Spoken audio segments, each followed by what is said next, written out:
This episode may cover sensitive topics like sexual assault, domestic violence, and stalking, which could be triggering. While we recognize the challenges this content may pose, we advise you to prioritize your safety and well-being.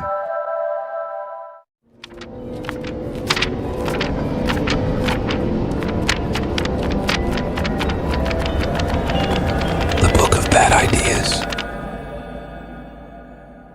May mga kwento na hindi mo maririnig sa media. Mga kwentong hindi sinasabi ng magulang mo at siguradong hindi mo mababasa sa mga libro ng mundo. Ito ang mga lihim na tinatago ng bawat pamilya, mga kasalanang kinubli ng reliyon, mga desisyong akala mo maliit lang, pero ngayon pinagsisihan mo na. Dito, walang happy ending, walang moral lesson, at kadalasan, ang multo at aswang ay ikaw rin. Ito ang mga twisted stories sa Book of Bad Ideas. At kami ang inyong host.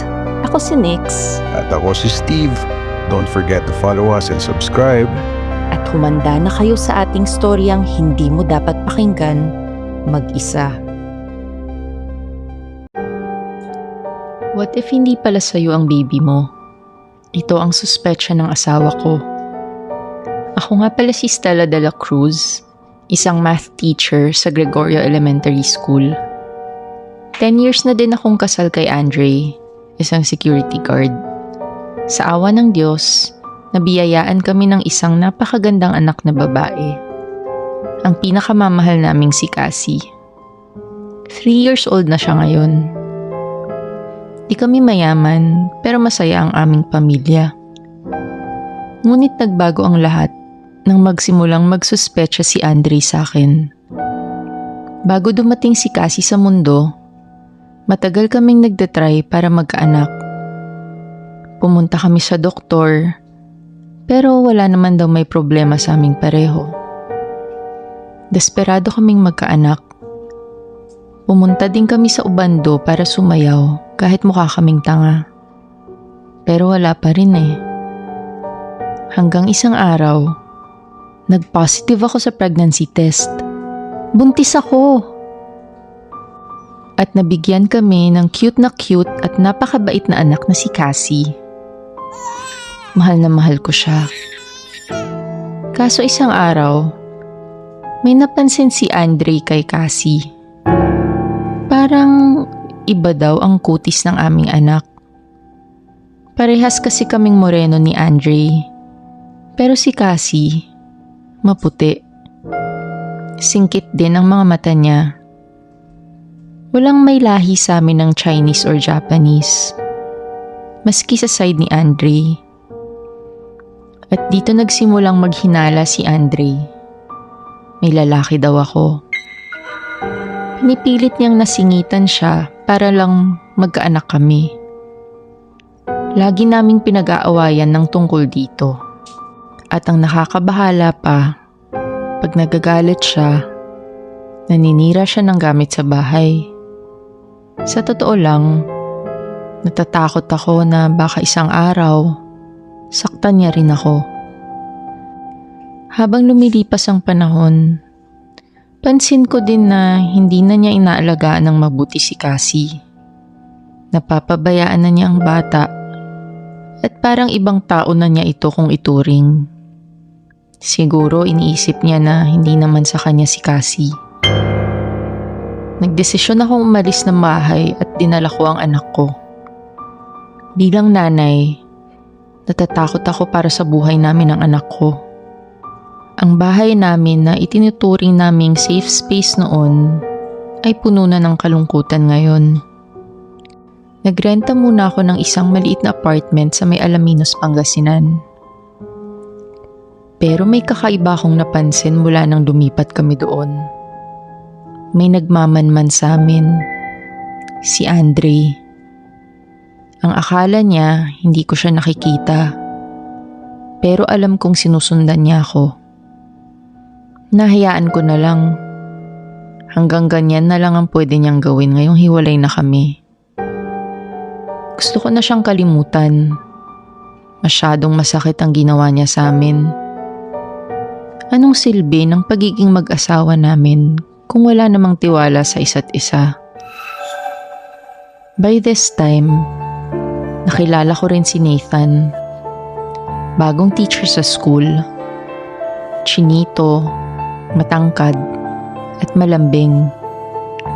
At matalino. Di tulad ni Andre. Lagi kaming magkasama lalo na sa school activities. At dahil doon, hindi maiwasan na na-develop kami sa isa't isa. Pero bago pa kami magkaigihan, pasulpot-sulpot si Andre sa bahay. Sinusuyo ako. Isang bagay lang daw ang hindi pa rin maalis sa isipan niya. At ito ay ang issue na hindi sa kanya si Cassie. Nagalit na ako. Sabi ko, sige, para nang malaman mo, magpa-DNA test tayo. Kinabukasan, tumungo na kami sa laboratory para magpa-test ng DNA. 2 weeks daw bago makuha ang resulta. At sabi ko sa kanya, ayoko muna siyang makita at umalis na siya. That same week, umamin na si Nathan na mahal niya ako. At nagkaigihan na nga kami. Lagi na siyang pumupunta sa bahay. Natutuwa ako dahil napakabait niya at maalaga siya kay Cassie. Pero isang araw, nahuli kami ni Andre sa bahay na magkasama ni Nathan. Sa totoo lang, hindi ko alam kung papaano ko i-explain sa kanya kung sino si Nathan. Mainitin pa naman ang ulo niya. Biglang nagdilim ang paningin ko. Tamang ang hinala ko. Taksil itong si Stella. Pinagpalit niya ako sa mas gwapo at mas batang lalaki. Buti na lang at dala ko ang baril ko. Pero bago ko ito gamitin, naisip ko ang anak ko. Makikita niya ang gagawin ko. Pero pinaalala ko sa sarili kong hindi ko naman to anak. Matroma na siya kung matroma. Sabi ko kay Stella. Walang iya ka talaga, Stella. Kaya pala humiwalay ka para makasama itong lalaking ito. Co-teacher ko yung si Nathan. Huwag kang mag-isip ng kung ano-ano. At huwag kang mag-iskandalo dito sa pamamahay ko. Tingnan mo, nakikita ka ni Cassie. Sinungaling! Huling-huli na kayo. Di pa rin kayo umaamin. Hayop ka! May araw ka rin. Mabubulok ka sa impyerno. Sabay binunot ko ang baril ko. At ang baklang Nathan ay nauna pang tumakbo palabas ng pinto. Kaya inuna ko na siyang paputukan. Umiyak si Cassie pero di ako nabahala. Nilapitan ko ang bangkay ng lalaki ni Stella. Inubos ko lahat ng bala sa ulo niya. Para siguradong patay ang hayop na to. Pinalitan ko ang magazine at balak ko ring ubusin ang bala kay Stella. Andre! Anong ginawa mo? Makukulong ka nito. Paano na ang anak natin? Lumapit ako kay Stella at tinutukan ko siya sa ulo. Nagmamakawa siya at lumuhod. Habang tinitigan ko siya, what if kung sa akin nga talaga si Cassie? Pero halatang halata naman talaga sa mukha at kutis ni Cassie na hindi talaga siya sa akin. At naalala ko na naman kung paano ako pinagtaksilan ni Stella. Huwag, Andre. Maawa ka sa akin at sa anak mo. Magsama kayo sa impyerno, mga haliparot!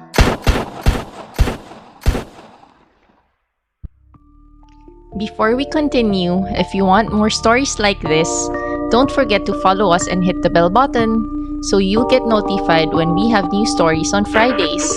Also, please give us a feedback about our stories in the comment section. Now back to our story.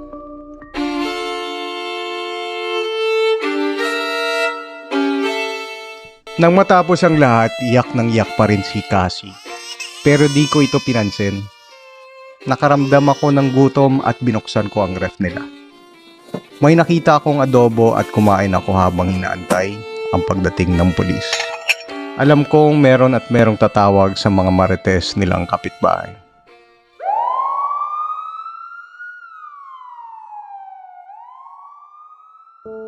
Makalipas ang 2 araw, nasa kulungan na ako at balita sa akin, dumating galing States ang nanay ni Stella na si Percy. Kinuha niya si Cassie at siya na ang nag-alaga dito. Biglang may inabot sa akin ang BJMP na guard. Ito daw ang resulta ng DNA test namin ni Cassie. Tinapon ko ang envelope sa basuran. Alam ko naman ang resulta nito.